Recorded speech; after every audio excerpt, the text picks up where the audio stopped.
K Chittilappilly ഫൗണ്ടേഷനും 24 കണക്റ്റും ചേർന്ന് നടപ്പിലാക്കുന്ന ഭവന പദ്ധതിയിൽ നിർമ്മാണം പൂർത്തീകരിച്ച സംസ്ഥാനത്തെ ആദ്യ വീട് കൈമാറി. 24 എഡിറ്റർ ഇൻചാർജ് പി ജെയിംസ് താക്കോൽദാനം നിർവഹിച്ചു. കണ്ണൂർ ചെറുപുഴ കോലുവള്ളിയിലെ ജെസ്സി സുരേഷ് ദമ്പതികൾക്കാണ് വീട് നിർമ്മിച്ചു നൽകിയത്. കണ്ണൂർ ചെറുപുഴയിലെ ജെസ്സി സുരേഷ് ദമ്പതികളുടെ സ്വന്തമായി ഒരു വീട് എന്ന സ്വപ്നത്തിന് സാക്ഷാത്കാരം. കെ ചിറ്റിലപ്പള്ളി ഫൗണ്ടേഷനും 24 കണക്റ്റും ചേർന്നൊരുക്കുന്ന 100 വീട് ഭവന പദ്ധതിയിലെ ആദ്യ വീടാണ് നിർമ്മാണം പൂർത്തീകരിച്ച് താക്കോൽ കൈമാറിയത്. അർഹരായവർക്ക് കൈത്താങ്ങൊരുക്കാൻ കഴിയുന്നതിൽ അഭിമാനവും സന്തോഷവുമെന്ന് താക്കോൽദാനം നിർവഹിച്ച 24 എഡിറ്റർ ഇൻചാർജ് പി ജെയിംസ്.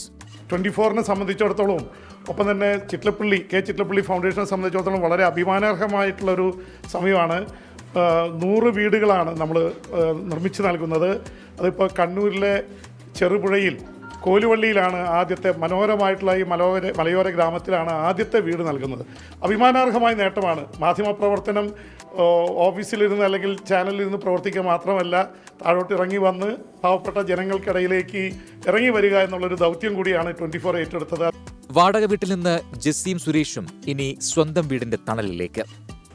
ഇത്രയും സ്വപ്നമല്ല ഇങ്ങനെ ഒരു വര കിട്ടുക എന്ന് പറയുന്നത് തന്നെ. ഇതിന് സഹകരിച്ചവർക്കും 24നും എല്ലാവർക്കും വളരെയധികം നന്ദി. 24 connect regional coordinator Manoj Mavelikara, Kannur ജില്ലാ കോർഡിനേറ്റർ ഷൈബി എന്നിവരാണ് നിർമ്മാണ പ്രവർത്തനങ്ങൾക്ക് മേൽനോട്ടം നിർവഹിച്ചത്. അത് പ്രത്യേകിച്ച് നന്ദി പറയേണ്ടത് പഞ്ചായത്ത്, വില്ലേജ്, ഇവിടെ നിന്നൊക്കെയുള്ള സഹകരണമാണ്. നമ്മളെ പേപ്പർ വർക്കുകളൊക്കെ പെട്ടെന്ന് ഫാസ്റ്റായിട്ട് നടന്നു. അതുകൊണ്ടാണ് നമുക്ക് വീട് പറയുന്ന സമയത്ത് ചെയ്തു കൊടുക്കാൻ പറ്റുന്നത്. അതിന് പ്രത്യേകം നന്ദി പറഞ്ഞേ പറ്റൂ. ഭവന പദ്ധതിയിലൂടെ സംസ്ഥാനത്തെ വിവിധ ജില്ലകളിലായി 100 വീടുകളാണ് നിർമ്മിക്കുന്നത്. മറ്റിടങ്ങളിലെ വീടുകളുടെ നിർമ്മാണ പ്രവർത്തനങ്ങൾ പുരോഗമിക്കുകയാണ്. 24 കണ്ണൂർ.